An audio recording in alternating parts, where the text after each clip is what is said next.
Осень шли долгие холодные дожди. Земля пропиталась водой, дороги раскисли. На проселках, увязнув по самые оси в грязи, стояли военные грузовики. С подвозом продовольствия стало очень плохо. В солдатской кухне повар каждый день варил только суп из сухарей. В горячую воду сыпал сухарные крошки и заправлял солью. В такие-то голодные дни солдат Лукашук нашел мешок овсянки. Он не искал ничего, просто привалился плечом к стенке траншеи. Глыба сырого песка отвалилась, и все увидели в ямке край зеленого вещевого мешка. Ну и находка, обрадовались солдаты. Будет пир горой, кашу сварим. Один побежал с ведром за водой, другие стали искать дрова, а третьи уже приготовили ложки. Но когда удалось раздуть огонь, и он уже бился в дно ведра, в траншею спрыгнул незнакомый солдат.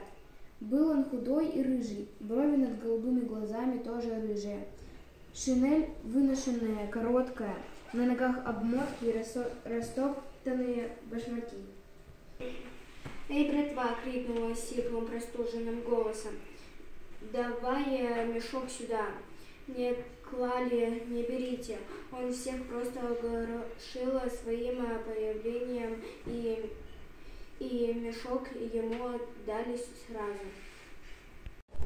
Да и как было не отдать?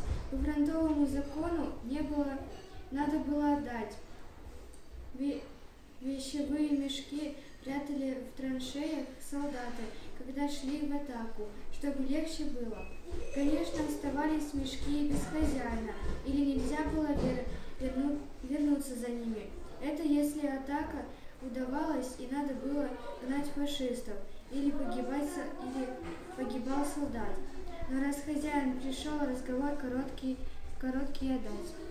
Солдаты молча наблюдали, как рыжий уносил на плече драгоценный мешок, только Лукашук не выдержал, съязвил. Вон он какой тощий, это ему дополнительный паёк дали, пусть лопает, если не разорвется, может потолстеет. Наступили холода, выпал снег, земля смерзла, стала твердой, подвол наладился, товар варил в кухне, на колесах щи с мясом, гороховый суп с ветчиной, о рыжем солдате и его овсяке все забыли. Готовилось большое наступление.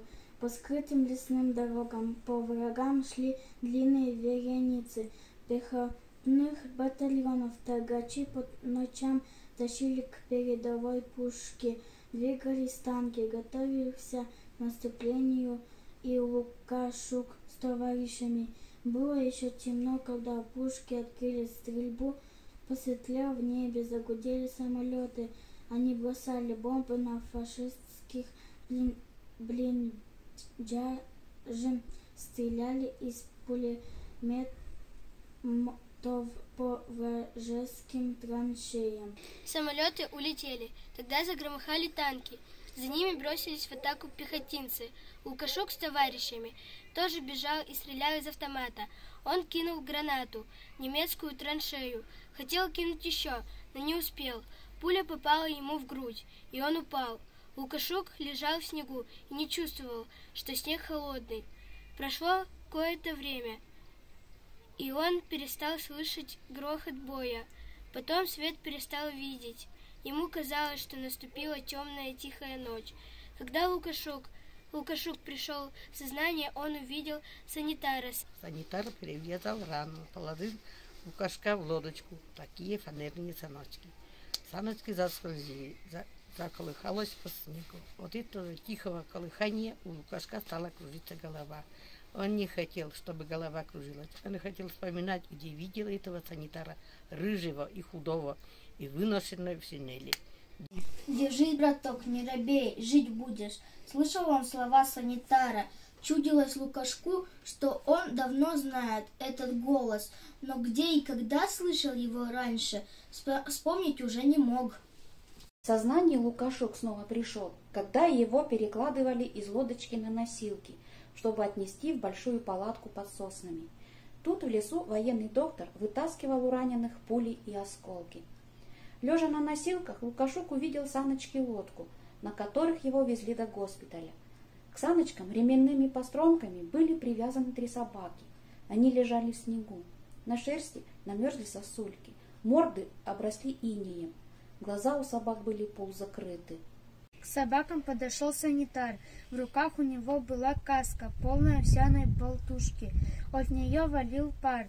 Санитар воткнул каску в снег постудить. Собаки впред, но горячие. Санитар был худой и рыжий. И тут Лукашук вспомнил, где видел его. Это же он тогда спрыгнул в траншею и забрал у них мешок овсянки. Лукашук одними губами улыбнулся санитару и, кашляя и задыхаясь, проговорил: «А, ты рыжий, так и не потолстел. Один слопал мешок овсянки, а все худой». Санитар тоже улыбнулся и, погладив ближнюю собаку, ответил: «Овсянку-то они съели, зато довезли тебя в срок. А я сразу узнал. Как увидал в снегу, так и узнал». И добавил убежденно: «Жить будешь, не робей».